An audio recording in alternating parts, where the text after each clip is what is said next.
ce côté low-tech, il y a un exemple, on a vécu la crise du Covid.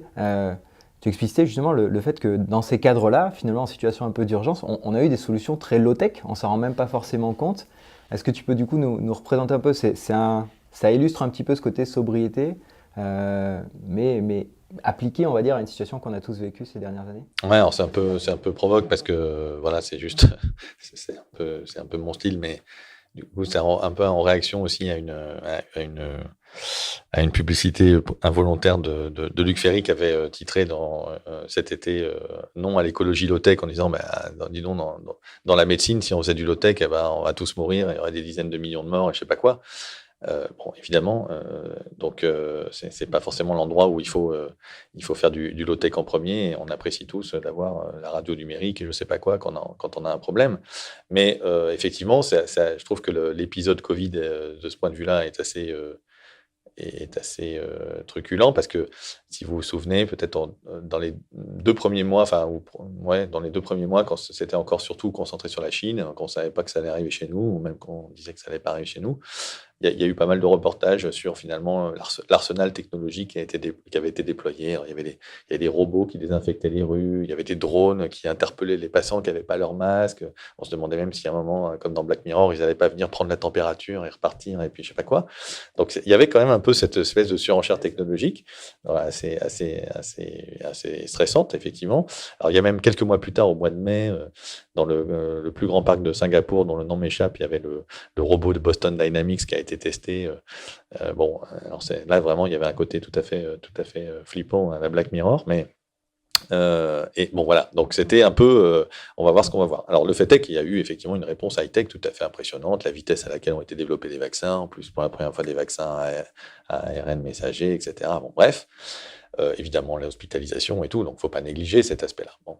Mais effectivement, 99,9% de la réponse de l'humanité à la pandémie, ça a été en fait comportemental, ça a été à travers des usages. Alors, du comportemental forcé, d'une certaine manière, par la puissance politique, donc quelque part du réglementaire, du normatif, tu as le droit de faire ça, tu as le droit de faire ça, donc tout à fait désagréable et violent, c'est pas la question, mais n'empêche que finalement, c'était, au début, c'était toussez et mouchez-vous dans votre coude, et puis après, tenez vos distances, et puis après, ça a été les masques do it yourself, et puis voilà, et rester enfermé chez soi, quoi. Donc effectivement, il y a eu, je trouve qu'il y a eu cette espèce voilà, de double face en fait entre du high tech et du low tech et qui est assez marrant. Et alors, ok, après on peut me dire oui, mais c'est le numérique qui a permis aussi de rester chez soi. Donc en fait non, c'est beaucoup plus high tech, etc. J'en suis pas complètement certain parce que je pense que en fait on a eu besoin du numérique pour rester chez soi parce qu'on vit dans un monde numérique. Mais finalement, je veux dire, en 1914, ils ont fait la mobilisation générale sans l'annoncer sur Facebook. Enfin, il y a plein de manières d'avertir la population, de l'informer, de lui faire des choses. Et puis, on se serait envoyé des lettres, je ne sais pas quoi. Il y a eu d'autres moments où on n'était pas obligé de fonctionner avec le répondre à tous. Et l'inflation aussi dans les modes de fonctionnement qu'ont permis le numérique. C'est-à-dire que j'aime bien citer cet exemple. Là, c'est vraiment une dérive très lointaine, mais bon, c'est pas grave. Quand les frères Solvay mettent au point la fabrication de la soude avec un procédé qui balaye complètement en termes d'efficacité le procédé de Nicolas Leblanc qui existait depuis depuis la fin du XVIIIe siècle, et donc dans les années 1870-75, je ne sais plus exactement. Voilà, ils mettent au point leur première soudière en Belgique. Et donc, en fait, ils vont ensuite se répandre un petit peu dans le monde.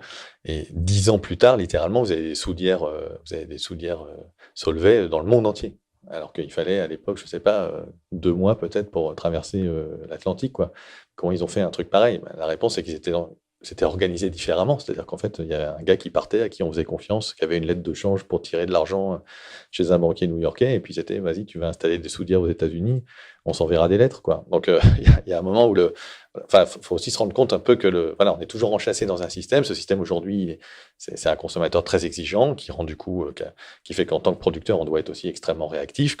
C'est le numérique qui permet ça, mais qu'il y a eu aussi d'autres manières de s'organiser. Alors, j'appelle pas le 19e siècle de mes voeux, hein, bien évidemment, c'est pas ça, mais voilà, tout ça pour dire que voilà, cette réponse high-tech, low-tech dans le Covid-19, et alors du coup, c'est vrai que je trouve que voilà, j'ai un peu rebondi sur ça en disant, mais finalement, la résilience, puisqu'il y a eu quand même une certaine résilience, il faut le reconnaître, hein. D'ailleurs, bon, voilà, c'est peut-être une leçon à retenir pour peut-être pour les gens qui sont vraiment stressés de la question du pic pétrolier ou autre, en disant, mais dès qu'il va y avoir un petit caillou dans ces engrenages très complexes et très mondialisés, poum, tout s'écroule et les voitures de pompiers s'arrêtent. Bah non, en fait, on voit qu'au début, les voitures de pompiers s'arrêtent pas, et même c'est même les voitures de police qui vont aller faire le plein en premier aux stations-service s'il y a besoin, quoi. Enfin, il y a une espèce de reprise en main du pouvoir étatique, presque un peu grotesque parfois sur le niveau d'ingérence du truc. Bon, peut-être, alors ça, c'est facile à dire, hein, parce que j'aurais pas tellement fait mieux, sûrement, donc voilà, face à tout ça, mais en tout cas, voilà, il y a une sorte de reprise en main du pouvoir politique sur ça, et finalement, voilà, ça a tenu, quoi, d'une certaine manière. Alors, il y aurait pu y avoir d'autres circonstances pour peut-être où ça n'aurait pas tenu. Bon, il se trouve que voilà, le virus avait un certain profil de létalité qui fait que, bon, finalement, on ne ramenait pas forcément la mort à la maison en allant travailler en première ligne, etc. Donc, ça a permis de tenir. Mais il y a quand même eu cette résilience, et je trouve que c'est il y a eu de la complémentarité entre l'usage de la tech et de la no-tech, quoi.